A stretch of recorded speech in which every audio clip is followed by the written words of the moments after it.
Shalom my friends, मेरा नाम है अमित और एक बार फिर से एक नई कहानी के साथ आप लोगों के बीच मौजूद हूँ। क्या आपके मन में भी कभी ये ख्याल आया कि मैं चर्च ना जाऊँ क्योंकि वहाँ के मेंबर्स के साथ आपकी बनती नहीं है, या आपके चर्च का माहौल सही नहीं है, या आपके चर्च में ऐसी बहुत बातें चल रही है जिसकी वजह से आप चर्च नहीं जाना चाहते हैं। वहाँ के मेंबर्स के साथ आपकी कहासुनी हो गई है।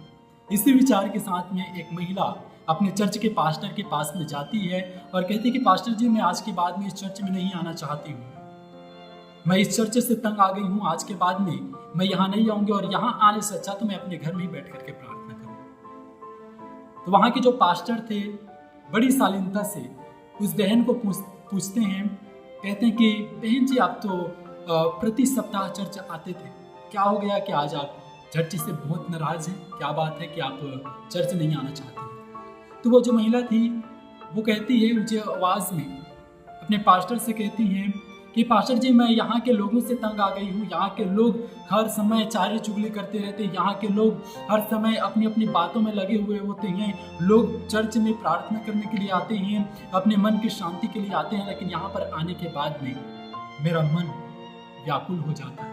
मैं नहीं आना चाहती। मैं सारे झगड़े में, सारे प्रकार के नाना प्रकार की बातों में मैं नहीं पढ़ना चाहती हूँ। इसलिए मैं चाहती हूँ कि मैं अपने घर में ही बैठ करके प्रार्थना करूँ। तभी जो पास्टर थे वो उठ करके किचन जाते हैं और वहाँ से एक गिलास पानी लेकर के आते हैं और कहते हैं कि इस गिलास के पानी को लीजिए।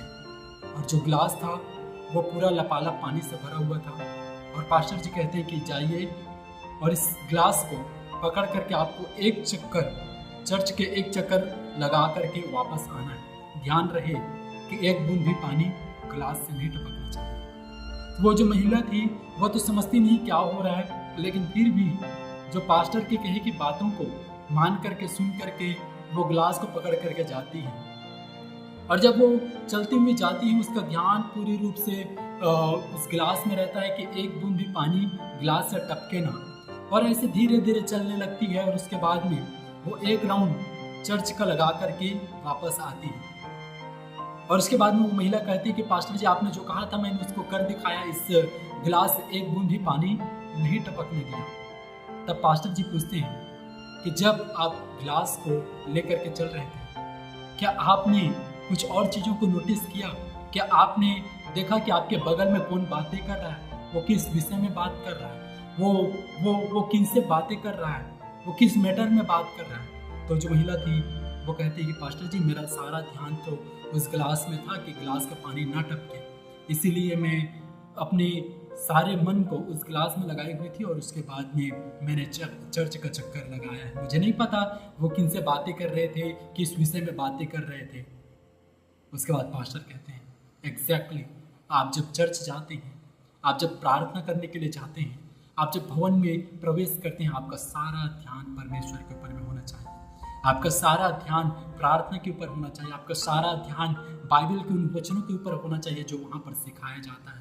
अगर आपका सारा ध्यान अपने परमेश्वर के ऊपर में होगा, अगर आपका सारा ध्यान उनके वचनों के ऊपर होगा, तो आपको नहीं पता चलेगा कि आपके बगल में क्या चल रहा है, वो लोग किस मैटर में लड़ाई कर रहे हैं, वो लोग क्या बोल रहे हैं, आपके चर्च में उसके माहौल कैसा है, आपके चर्च के आसपास में लोग किन किन बातों को बना रहे हैं और किन किन बातों से वो लोग परेशान हो रहे हैं। इसीलिए हमारा सारा ध्यान जो है परमेश्वर के प्रति होना चाहिए। अगर हम अपना सारा ध्यान परमेश्वर के ऊपर लगाएं तो हमें अपनी सारी बातों से भूल जाएंगे और उन तमाम सांसारिक बातें जो हमारे आसपास, हमारे पर्यावरण में, हमारे आसपास जो घट रही है, वो सारी चीज़ हमको किसी प्रकार के इफेक्ट नहीं कर सकता है। इसीलिए वचन संहिता और उसके 85 अध्याय और 8 पद कहता है, साम चैप्टर 85 वर्स 8, वहाँ पर लिखा है, मैं कान लगाए रहूंगा कि परमेश्वर यहोवा क्या कहता है। वह तो अपनी प्रजा से जो उसके भक्त हैं शक्ति की बातें कहेगा, परंतु वे फिर के मूर्ता न करने लगे। वहाँ पर भजनकार कहते हैं कि मैं अपना सारा ध्यान परमेश्वर के ऊपर लगाए रहूंगा। आज हमको भी अपना सारा ध्यान जो है परमेश्वर के प्रति लगाना है, अपना सारा ध्यान परमेश्वर के उन वचनों के ऊपर में लगाना है, ताकि जो संसारिक बातें हैं, ये जो गिराने वाली बातें हैं, हमारे ऊपर में किसी प्रकार की इफेक्ट नहीं करेगी। मेरे प्रियो, मैं आपको बताना चाहता हूँ प्रभु यीशु मसीह का आगमन बहुत ही निकट है। हमको इसके लिए तैयार होना है। ये सारी छोटी छोटी बातें हमारे चर्च में, हमारे आसपास, हमारे घर में, हमारे परिवार में प्रतिदिन होता रहेगा। जिस दिन हम चर्च जाते हैं उसी दिन ज़्यादातर हमारे घर में लड़ाई होती है। हम जिस दिन चर्च जाना होता है या जिस दिन हमको मिनिस्ट्री के लिए जाना होता है, किसी के घर में विजिटिंग के लिए जाना होता है, उसी दिन हमको काम आ पड़ता है। उसी दिन हमको कहीं दूसरे किसी काम पे जाना होता है। क्यों? क्योंकि ये सारी बातें हमको परमेश्वर से दूर ले जाने के लिए कोशिश कर रहा है। इसीलिए भजनकार कहता है कि मैं अपना कान यहोवा पर लगाए रहूँगा। मैं कान लगाए रहूँगा कि परमेश्वर यहोवा क्या कहता है। हमको भी अपने सारा मन यहोवा के ऊपर लगाना। इसीलिए प्रभु यीशु मसीह का प्रथम आज्ञा है कि हम अपने सारे तन मन धन से यहोवा पर विश्वास करें और उनके ऊपर में हम अपना सारा समर्पण लगाएं कि वो हमको बहुतायत की आशीष दे। मेरे प्रियो, ये कहानी के द्वारा से आप परमेश्वर आप सभी को आशीष दे। आमीन।